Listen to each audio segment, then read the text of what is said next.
The movement that we are creating through the hip hop arts education work that we do is to really essentially rehumanize Black and brown young people in a way that makes it so that we're not seen as criminals and gangbangers. We're seen as creatives and untapped brilliance that is out there. You know what I mean? And I think that's an important story to tell. I think it's an important movement to take shape and really start to speak to it as a testament to the power of hip hop culture and how it can be used not only just for marginalized communities, but universally across the board and around the world. Every social woe is economics. It's basic economics. We have to provide transferable skills. We have to provide economic intelligence to individuals. We have to provide a pathway not just to come out, but to stay out. And that's just not trafficking. That's anything. When we think about drug dealing, when we think about gang involvement, it's all for a dollar. And so if we can provide a way for young ladies to make money without going into this particular pathway of because if we can show them that you're really not making this money, you're really an instrument to make money for other people. However, in this tragic trauma induced state, you have gained some skills that is very valuable and monetizable, right? Yeah. So you know how to do hair, you know how to do makeup, you know how to count money, you know how to schedule visits, you know how to do all of these things that you can put in legitimate work. Yep. And so if we offer them a different solution to selling them, this has been going on since the beginning of time, right? And what has been missing? Yeah. The ability to do it on my own legally. Mm. And I'm not saying selling sex. I'm saying selling those skills that you have gained from this tragedy, right? Preventative work. By the time you get to me, I'm intervening. You didn't get into this life overnight, you won't get out. Right. But if I can prevent you from coming, if we can start providing these skills, we can start providing skills to recognize unhealthy relationships, providing skills to recognize language that may be inducive to trafficking online. If we can start providing information, accountability information, how to let young people know you can get an accountability partner, how to manage phone conversations, how to manage our social imprint online. If we can start doing that at a younger age, we'll find that by the time they get 15, they know all the tricks and the trades, and it's not as easy to manipulate them. I think the most important thing, Tupac said he might not start the revolution, but it'll spark the mind that does. You know what I'm saying? So for me, Drip Fest, the San Francisco Pregnancy Family Village, Hip Hop Therapy, KPOO, these are all places where my culture is consumed for good, mind you. Those are important. But nothing's more important than actually having a facilitating space that creates the culture, right? I had my first show at the Glen Park Rec Center, which is in this really white neighborhood in San Francisco. It doesn't happen no more. Black people are 38.7% of the homeless and 5% of the population. So the math doesn't work for us to have steady places, right? So my job is to create flow lounge. This is my dream right here, is to make sure that we have the ecosystem that, women feel safe starting to rap for the first time, where men feel safe trying to rap and everybody in between. Because the open mic is a place where people are supported, right? We have no generation gaps at Flow Lounge. It's every Wednesday, 8 p.m.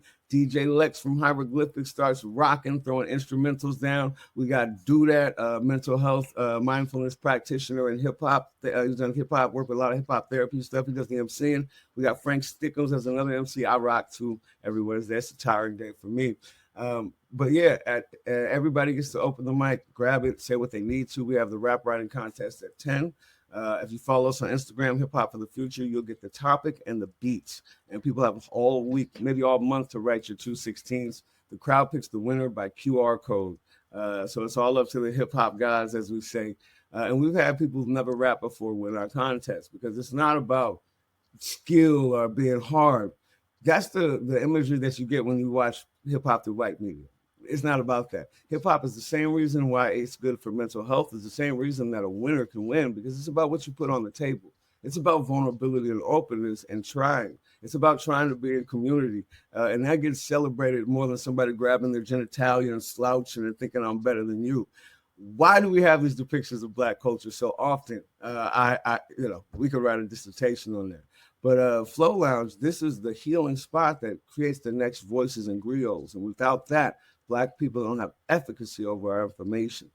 So that's what I'm trying to do. Short version of the mission is to end racism.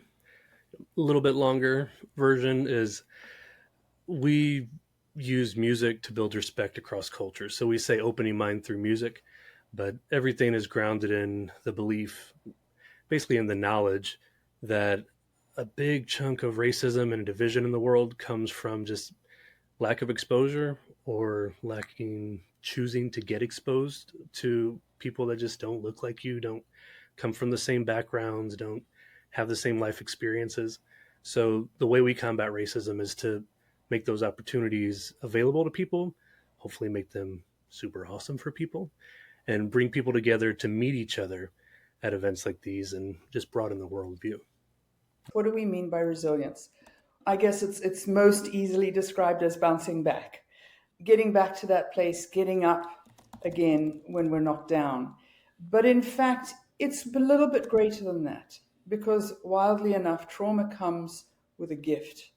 When we can overcome it, when we can muster the courage and get to the point of intolerance for the place that we find ourselves, and we lean in and we take care of it, and we do what needs to be done. We do that very difficult, courageous thing, which is to take a look and to process it.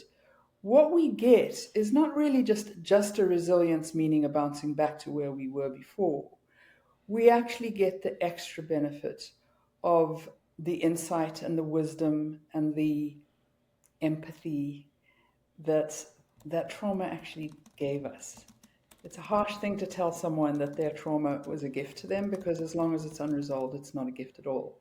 But once it is resolved, it becomes the gift of being better than bouncing back. So that's what we mean by resilience.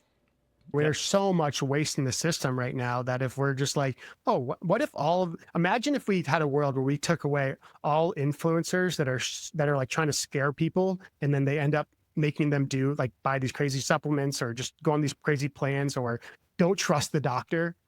Imagine if we got rid of all of them. Imagine if we got rid of all of them and then just said, man. Oh, hey, here's what's going on. This is my opinion, but it's based off of what the evidence says. This isn't like an anecdotal thing of, I saw this one person, I had this one experience. Like, we put that information out to the world, allow the world to consume it. And I would be surprised if we don't start making some better choices. Yeah. So how do we do that is we need to empower the qualified professionals to start putting their message out there and not being scared to do it.